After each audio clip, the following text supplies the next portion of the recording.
My name is Leona Strong. I am 90 years old, and I was born in Rockford, Michigan. My name is Bernie DiPrimo. I'll be 86 in June. I'm Jack Bates. John Malhuck. Doris Gordon. Wilma Oley. My name is Delbert Keith Gordon. Uncle Sam calls me Delbert. My friends call me Keith. You know, the Depression was perhaps different for the farmers because we had everything there. It was not much. I do remember in the Depression that we didn't have certain things. There was all of a sudden, everybody went to town on Saturday night, took their eggs into the grocery store and so on, and everybody was in town on Saturday night. That was just the way things were done. And I was given a dime that I could spend.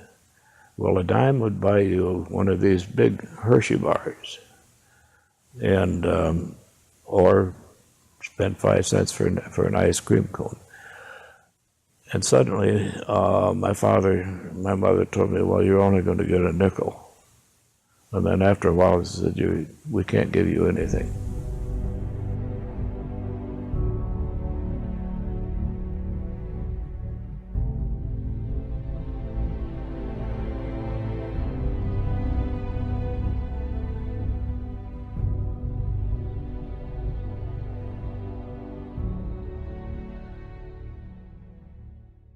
Another thing, we had a furnace, but we had to turn all the heat off to all the bedrooms, and it would just come in the living room. And we just had one register, and how we had to take turns on that register, getting dressed in the morning. Sometime my brother would boot me off the register, because it was his turn to be on the register, because that was a good place to stay warm and get dressed. But we had to give up the heat in the other parts of the house. The kitchen and the living room were the only place, but no heat in the bedrooms at all, to save. If we got a cold, Mother would put a plaster of antiphlogistin, sort of a paste, on our chest and then put a warm cloth over that. And that was supposed to help us when we had a cold to keep our chest clear. And Father had been brought up, if we had a bad cold, that if he used just sulfur and blew it in our mouth, the sulfur would get into our throat and eventually into our lungs, and that would help us to get rid of a cold. I don't think they do that anymore, but I remember having it done.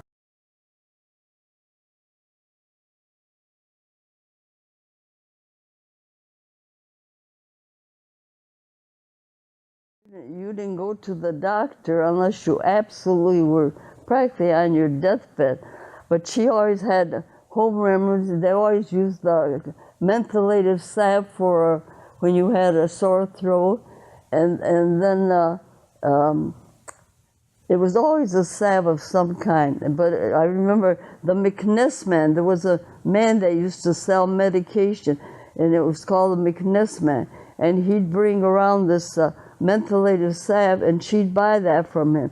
But we always liked to see him come, because after he sold all this medication to her, he always gave us a stick of gum, one stick of gum. That's what we got, and we look forward to that.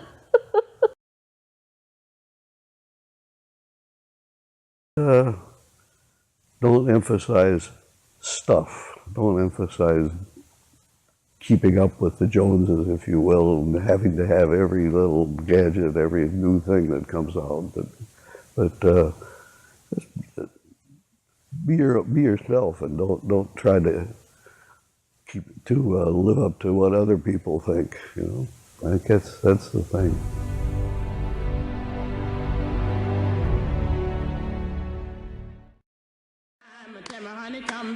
Sometime I'm on a rat back jack. Sometime I get a hump in my back. Sometime I'm going over here. Sometime gonna get my pal. Sometime way down here.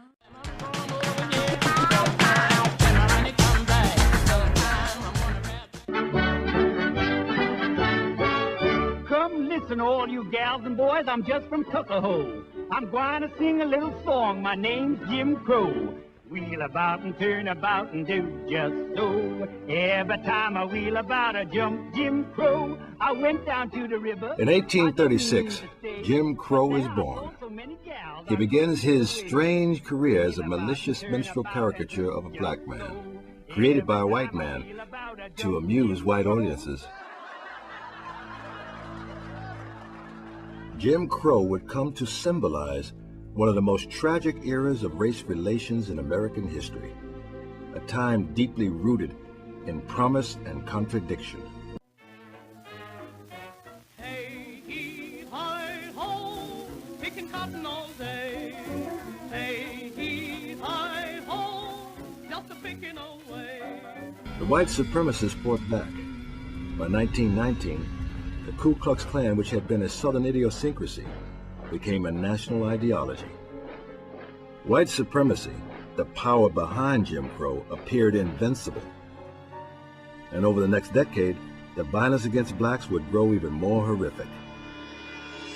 But black Americans continued to battle, using the power of the press and ultimately the power of the courts to pursue their quest for freedom and equality against racism. The rise and fall of Jim Crow is their story.